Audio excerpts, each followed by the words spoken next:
Hey guys, I'm Jenna Ryan, and this is the Intern Hustles YouTube channel. I share new videos every Monday to help you flex your initiative muscle and take control of your future. In today's video, I'm sharing a few tips on how you can make your resume stand out for internships. Now, if you're new here, you may be thinking, cool Jenna, who are you and why do you know about this? Well, if you want my full story, you can head over to theinternhustle.com and check it out. But the short story, I had 4 internships in college, a couple of which were extremely competitive to get my foot in the door at, and so I know a thing or two about how to give yourself the best shot at the internship by putting together a solid resume. Hey there, I'm Jenna Ryan from theinternhustle.com, and this is Initiative Muscle Monday, helping you to start each week with an intentional step toward a successful future. Let's do this. Now, before I go into the tips, I want to start by saying, set aside the time to work on your resume, and then do it. Your resume always takes more time than you think it will, and if you want to do it right, you need to plan ahead and give yourself the time to do a quality job. Okay, let's break down the tips. Start by gathering relevant experiences as early as you can. If you're still in high school or early in your college years, what jobs can you get now that will help you stand out when you're applying for internships you want later? For example, in high school, I really already had an interest in training athletes. And so no, I hadn't applied to my major yet or taken any classes to test my interest, but it was an interest of mine and I decided to pay attention to it. I decided to find a job in high school that would translate into relevant experience later. I ended up getting a fitness floor position at a reputable health club. Was it glamorous? No. I wiped sweat off weight machines as part of my job. But what high school job really is that glamorous? It was definitely an upgrade from changing diapers while babysitting, I will tell you that. But it did give me hands-on experience in a training setting. And more importantly, in the future, when I was applying for internships, it showed companies that I was intentional from an early age. I wasn't just trying to check a box and get an internship. I had previous experience in this field and I was willing to put in the work. So as you work to gather this relevant experience, start to create an inventory of it. Keep a journal about things you learn on the job. Hard skills like new softwares, or maybe you learned Adobe Photoshop, machine operations, or training certifications you've obtained.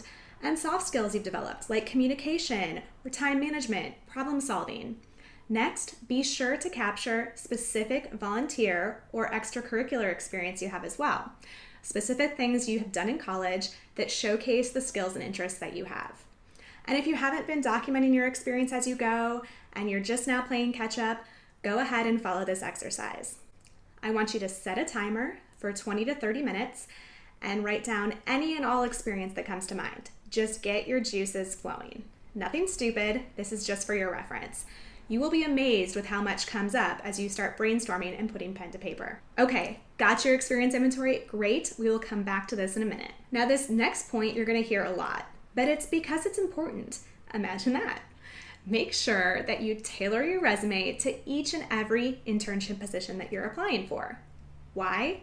Because recruiters are receiving a lot of resumes, and on average, they're only scanning your resume for about 6 seconds before deciding if they're going to move it forward to next steps or put it in the trash can. So if you fail to speak to what a recruiter is looking for on your resume, then you can pretty much guarantee your resume is going into the trash can. Now, I know if you're applying to a lot of internships, this can seem like a lot of work. Unique resumes for every application, but that's exactly why you should take the extra time to do it, because most of your peers aren't. Spend a little bit more time up front and gift yourself the wonderful benefit of outshining your competition. Now, the best way to do this is to pull up the job description for the internships you're applying for and the details about the company values and culture.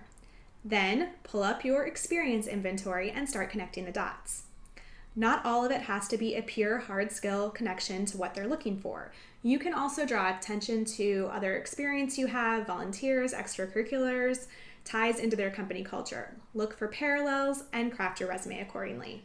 Be interesting and show your personality. Always start your bullet points on your resume with the most relevant accomplishments first. Now notice, I said accomplishments and not responsibilities. That's because no one cares what you were responsible for. How are they supposed to know that you actually did what you were responsible for? They want to know what you accomplished. And the best way to show someone what you accomplished is by giving them concrete examples and showing them the numbers.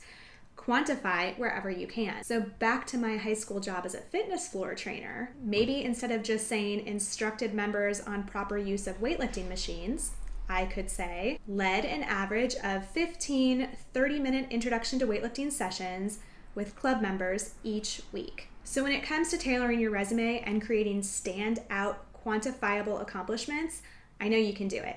You just have to put in a little effort. No matter how little experience you have, it is possible. So give it a try and tailor your experience. And then try harder. And if you find you want some help, I happen to be pretty good at this. Just saying.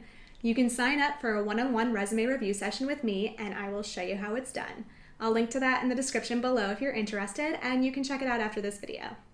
I will be back in future videos with common resume mistakes to avoid and all the tips you need to format your resume like a boss. If you feel like getting a head start on the formatting part, I do have a comprehensive resume review checklist that you can download for free now and be well on your way. I'll link to that in the description below. Finally, if you found this video helpful and you want to see more like it, please give it a like and share it with a friend or two. And then subscribe to this channel so that you're in the loop when those next resume review videos are released. This is a new channel, so all of the love helps. Thanks guys, I will see you back here next Monday with another video.